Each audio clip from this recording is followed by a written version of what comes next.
ye na traye eyemonemusam se owo African Union nsie mu ase ewo Ethiopia bonten so Addis Ababa abibrewa mama mpanifo nyina kwakohia won mo to ato adwene so adwene akeka adwene fa won se beye na abibrem betumpon na afa na ye apesene na degedon papa bi efra na honom na mampani John Dramani mama ede tuja se o me yade ba ko asese etete yen eye koko hu nsensem a sebi ekwa efa so to no ene kwan a ye fa so de kwa amanfo nkrosu kokoto ne no ofi se ebra som si yesesa yen sasa si yekoso atena se na yamponte mbre so tita ka obeta bre so ne yefa so etunto ye koko no ne yebefa so ne atunto na ton so dia emwa yen kranto se adwen a wafa ne se efiri sa bre ye koi aban ne ba be yen hyehye de ne magu akwamu a enkoba se Ghana ye de ne bekọ akoto kwesi kokọ so si ye kwa akọje bosia wa abrochire yetima toto yankase ye koko no a ye kuafo ado na wo mo ate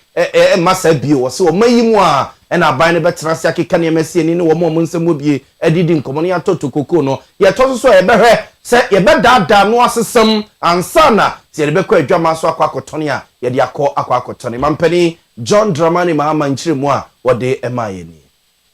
raise domestic bonds. We have enough CDs in Ghana to pay for our cocoa. We're going to raise domestic bonds, buy our own cocoa. We don't need to collateralize the beans. I know the interesting part. We have the capacity to process 400,000 tons of those beans, processing capacity in Ghana. But because the beans are collateralized, we cannot even allocate those beans to the local processors. We have to ship all the beans outside. Now, if we buy the beans ourselves, we can take 400,000 tons out of the beans and give to our local processors to add value. That is what the Accra research is about. I say by 2030, there are not going to be any raw mineral ores leaving Ghana. You're not going to ship manganese ores out of Ghana raw. You're not going to ship bauxite ore out of Ghana raw. You're not going to ship iron ore out of Ghana raw. You must process all that locally. That is the only way we can provide opportunities for our young people.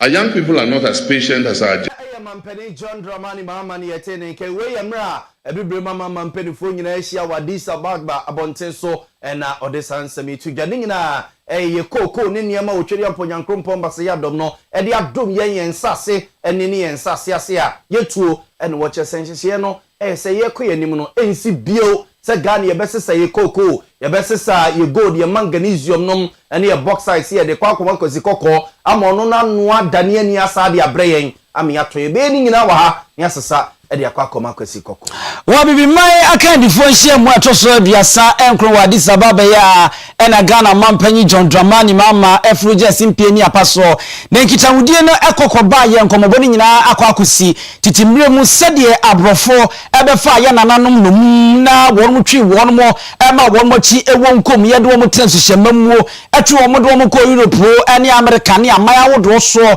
ekonkwasomu abenedie atepoi a wonmo de wonmo efemu ene ade no ebibi man ada adwene ho asori se wonmo pese wonmo nyina ka wonmo bomu na afeye no wonmo pe atentene ne na echewpa ene enimhyedie bi wonma afeye abrofo hwe na wonmo de ma so kaka wani na obu nkompo na akohwe wachi a Europe man na nkasa nko ano won man fa nipa amfemfia bibi mem nko ano na nya nipa best obipim dumienu 12 million ye na won mo sesa di fia bibi mem ye na nanom won mo do mo koye won man fo man kokwa won mo koye adwumade bere won mo jani ani mu atete a na enye asem keto akra na eneye abibi man nyina adane won man Ghana se yen ene won mo ache amehene a won de ahye Ghana mampanyi John Dramani Mahama nano se obo modern no kodu amansan kubata United Nations asia omo modern na afeye onfa sansemi enkonkoto na Ghana mampanyi di tudwa wo kiremu se praye wo yi ba ko ani bunye bunna na mo kambo mu a aya na eden papa wodasani bi antimi mum enu nti sabre ye bre wo se bibi manyina esorija won namro so na wo de kro ye biakoye ekambom se kutu se ne be ya sa ekun won mo ebetumi akon ewo hono asentra wo mo de ato asem so brofo kakaka that's what a declaration of trafficking on enslaved Africans and radicalized Russia chartered enslavement of Africans as greater crime against humanity 2020 ni nyina echirema ekwan bone a wo mfa so ebefa bibi man mu nomum na wo de koya etietia enipa efa ahodie eso enti Ghana mampanyin so agye atum se obetu ho anamo a wo de nsem sei etudwa. National Reparations Commissions, advanced continental legal frameworks on cultural, economic and financial reparation and other measures. Reparatory justice will not be handed over to us like political independence. It must be asserted, it must be pursued, and secured through determination and unity. The decision to adopt a decade of reparations marks a strategic shift from a time-bound observance to a sustained global commitment. Mr. Chairman, the draft UN resolution Ghana mampanyin John Dramani Mahama ena motese wo kasa na yese amansan kubata United Nations wo muhye mudie bia na edi animu a ebe no betese Ghana abibiman achi amehene akogina wo na wo de sansem yi ede to Europe nkabum ekuo no yɛmfa Freeman Penny John Dramani Mahama nsɛnsɛmi ho na afei yɛmfa mo nkɔnsɛm foforom na mbrasebe adwani a ɔwɔ mbrasebe gyefie ma ade hye wɔ ne ngo prampram abato mpɛso ya so ɛyɛ honorable Sam George yɛ ɔno akro no a ɛna sa so yɛ soafo a ɔsɛ ɔmayi yɛ nkitawudie communication ne innovation ne technology ho nsɛnsɛm no wakasa ɛde afa Russia ni abrante no a na anu ada na wɔtwetwe mu kyɛ sɛ ne ho nsɛm agentre ha ne mpɔtaku wɔ mayi mu a wabawie ma ya ne retro asa twetwe mu mfoni de agu social media no so no wakasa de afa ho sɛ ɛnɛ ne kyene ya aban ne bɛyɛ nhyehyɛ na baabi a saa ba mu ano wɔ sɛ bia no yɛde na bɔ mayi mu amamra ɛne na ba bedi wɔ mra na dwumedi kɛse bi kɔ so wɔn krapompere mantamu a nsɛntwefo bopini ɔno abo Sam George sɛ anyem bia no saa mfoni a agye mpɔtaku ne nsrepo wɔ social media no so no na ni abɔ so bia na no wɔkyɛ sɛ yu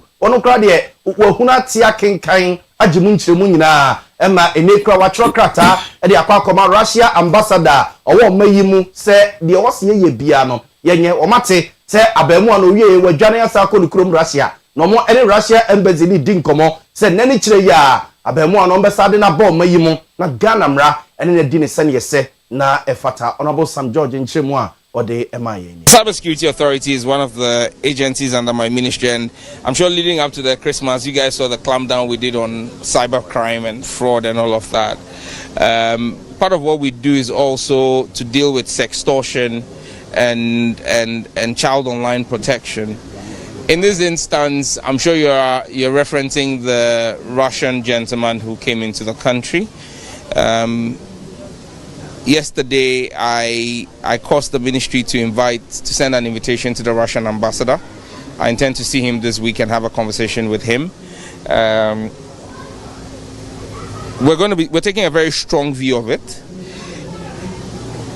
The individuals involved are not minors. None of them is a minor. They're grown-up adults who made decisions. What the Cybersecurity Authority is interested in, and my ministry is interested in, is not in the moral judgment of the individuals. It's in the non-consensual sharing of the videos that were posted online. That is a crime.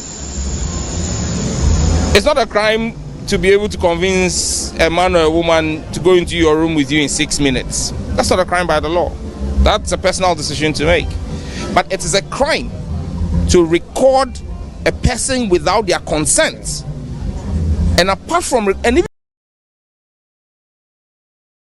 if you mad this year when go pram about on person your son about Sam George no akro no a esaso yesoafo a osho maye communication ho nsensem so na wakasa e dia fa Russia ni abrante no ho no se wa makra no a Ghana de asem ne be court ma de wo semra ka bia no emra aka se obadwa sam ye ma ya ne sa de David nyade a ye be so kra Yamano ne sofo ene ononyamfo Samuel Okudwoto ablakwa na wodi nsem bi dia todwa se oman ni guso a edi nkita woni aman ahodo se ne be ya de kan se visa waiver ase nyina ene se amman ene ama na se oman bi ene amman bi di nkita ho na woma ye nhyehyɛ sane ebeya ebeboa amasa amman na akoniaba ewo wonum banu anase wonum mienu entemo no bibia be bokwa wutu kwan a nya afi na bibia chenchenchen bia na kwa demu a ebeboa ma yonkofa no akosoro sanso na ebeboa ma adwadie nso atimi aye kama ewo ho no womu eguso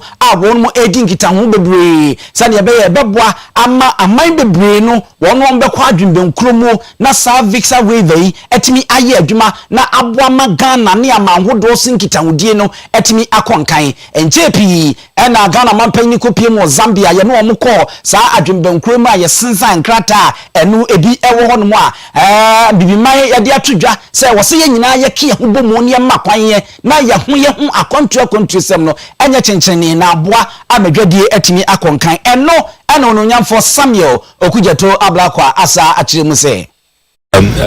visa waiver agreements remains my priority as foreign minister. Expect more visa waiver agreements this year. Even within the month of March, you'll be hearing some good news. April, some good news. You mention the country. May, there will be some good news, and expect more. We want to add more value. We want the Ghanaian passport to be the most valued passport in Africa, and one of the most valued anywhere in the world, and we are on course. We are very much on course. I'm excited about the progress we are making, and I want to congratulate the team of diplomats I work with who are helping me in the negotiations and who are in the advanced team, do a lot of heavy lifting as we negotiate with all of these countries. And I'm really excited about what we are achieving with visa waivers since I became foreign minister. But that is not all. Remember that the passport itself, many people do not know that so adi hunu pese ye hwese ye betimi abomodena ne ne aman bebre ebenya senkita wudie ya enya asem ketwa ebiem ye pese Ghana nkrata ye ditukwan visa no enya ahodi ne nya nmunyam na ewiase nyina no ye ka ye de ne ebeka ho enunti eni eguso aye tu sa anamon Samuel Okujeto Ablakwa yamono ne eswafo ye de mo kopo kuase abonten so na de ye tetia no pay ene se aposifo akwakodi 22 die woma yiro no manta mom se bru nyankoko omo dagya ho ase ne mo ka sei omo ade omo kwa kogina emra no na we ye say IGP ate aseye bi a e police adwuma no ma ye frone say IGP's special cyber vetting and enforcement team a omo dwuma omo ya eye mranti a omo etete computer so a omo edi dwirimu bokro no edi amanfo simu no sankrofo na sa IGP aso we are watching foforo no womo edi ho dwuma womo edi ne ntete wabra nipa bi ti a womo na so ene yesi womo boru afie bim opokuase abonten so a emamu a na egudam a womo nyina laptop sini na so the telephone so the ono so te computer so a yesi krono ene dwirimu nko a ene omo ebo no computer no so ase ene mo kasei wono akekere womo biamsi yesi womo ko hunu mrante bi so womo guda bi mu a ase womo no ya se da chi womo guba bi na si ye twen maka ba be fa womo akọ amasi akwakoton womo osie do womo akodi dwuma bi a utum se omo akra no womo enima de womo kwakọ de kosibro ne ka ne se human trafficking ibi e mo soso no womo esesa womo nyina de womo efiri asoye ho na posifo bowura ho na chese kikiri we huri we tia we pe ba bi di ni tia fa no na jese esewoni nsese ye ka kire wo yanko hwe emra na aposifo no jese operation ejira mu dikadika ewo pokuase ne mpotemo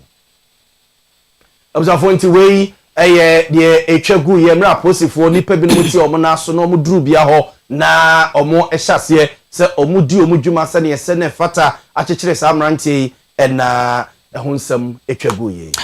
yade anigye ne awsepa ne awkeka eka de akere wo se efi na koyi ka a yeton ewo memu no yato so ha ne nyichemu no edu enum okosem nie Ghana fo yedam asepa ewo abotre amonya de amaye efiri bra o man sikasem hyase se eja ne namurso na ejina brane no wo se aba beto yeso se wo se yehwe se ne be ya ye betete asenso na obi abetimi atobi sanse Ghana yesika efrense sidi no enya anwode ne dollar no ate ejina ko yie pa na enunti eneneye ye adwadifo a ye ton kaase ye yatenase na yadwene ho ne de akobenkrom se de monya abotre de amaye na matena ye ho ache abotre mu na mo ne ye di dwa besi samri no wo se ye hwe ne ye di hu dwuma de mammo enunti ye damase wo ho nanso efi na ekoyi de ye ka che mu pray se ka ye ton ewo memu no ya bɔ modern se eye de e fanka ne o se eye de petrol ne ebudi agumu se ye de diesel ne ebudi agumu ni nyina no ohane nyi chemu no edunum yate de efri so enipa wo kasa yi eye owura Eric Kwaku a wo ye kandifo edema automobile dealers union of Ghana association wono ene wo de nsem etsei ede aba betudwai na ni nyina kwa akoba se de dollar na ese agina ne naso na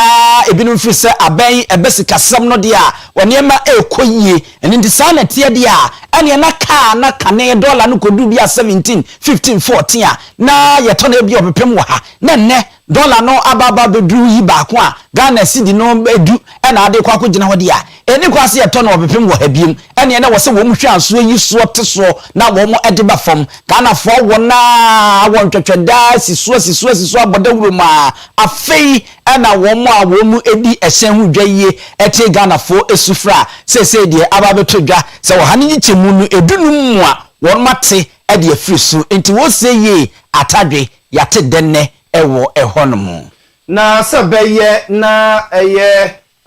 apomdino ho nsensem be jane na so na akokoye wo sra so timpom ne mpotam ntino na ohine popropo wo mpotam wo no na Kwame Amankwa Nkrumah ede ayasabia ho akade ayasabia ho niema akwakodom ayasabia ewo ne krum ho no eye sra so timpom health center eno de sa niema we ekokodom wonum na ohine ne nsantwefo di nkomo echechemu ne ntia wotu sa na moyi eno wo chese ne nyina yese be na ne manfo ho omu apomdino ho nsensem ebegina so na ayire nche se subontimu kokonti ne ma otu sa na moyi no no wadna ni tofom ehunu se akade a ewo sa ya sabia ne nsaka na odi didwuma no na bi ne honum eno nti no no afato no ho so a otu sa na moyi ya odi bi